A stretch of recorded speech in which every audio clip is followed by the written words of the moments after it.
ദുബായിൽ school bus pooling സംവിധാനം വരുന്നു. ഒരേ മേഖലയിൽ പ്രവർത്തിക്കുന്ന വിവിധ സ്കൂളുകളിലെ വിദ്യാർത്ഥികളെ ഒന്നിച്ച് വിദ്യാലയങ്ങളിലേക്ക് കൊണ്ടുപോകുന്ന ബസ് സർവീസാണിത്. ഈ വർഷം ആദ്യപാദത്തിൽ സർവീസിന് തുടക്കമാകും. പരീക്ഷണാടിസ്ഥാനത്തിലാണ് Dubai road transport authority school bus pooling ആരംഭിക്കുന്നത്. അടിസ്ഥാനപരമായി ഇത് സ്കൂൾ ബസ് ഷെയറിംഗ് സംവിധാനമാണ്. നിലവിൽ വിദ്യാർത്ഥികളെ കൊണ്ടുപോകാനും തിരിച്ചു കൊണ്ടുവിടാനും വിവിധ സ്കൂളുകൾ ഏർപ്പെടുത്തുന്ന നിരവധി ബസ്സുകളാണ് താമസ മേഖലകളിലേക്ക് എത്തുന്നത്. ഇതിനു പകരം ഒരേ മേഖലയിലെ പല സ്കൂളുകളിലെ വിദ്യാർത്ഥികളെ ഒരുമിച്ച് ബസ്സിൽ കൊണ്ടുപോകുന്ന സംവിധാനമാണ് സ്കൂൾ ബസ് പൂളിംഗ്. വിദ്യാർത്ഥികളെ കൊണ്ടുപോകാൻ ഓരോ സ്കൂളിൻ്റെയും ബസ്സുകൾ റോഡിലിറങ്ങി ഗതാഗതക്കുരുക്കുണ്ടാക്കുന്നത് ഇതിലൂടെ ഒഴിവാക്കാനാകും.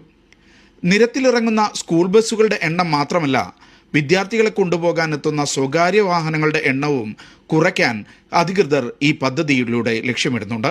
യാങ്കോ ഗ്രൂപ്പ്, അർബൻ എക്സ്പ്രസ് ട്രാൻസ്പോർട്ട് എന്നിവയുമായി സഹകരിച്ചാണ് ഈ പദ്ധതി നടപ്പാക്കുക. ഇത് സംബന്ധിച്ച ധാരണാപത്രത്തിൽ കമ്പനികൾ ഒപ്പുവെച്ചു. Media 1, Dubai.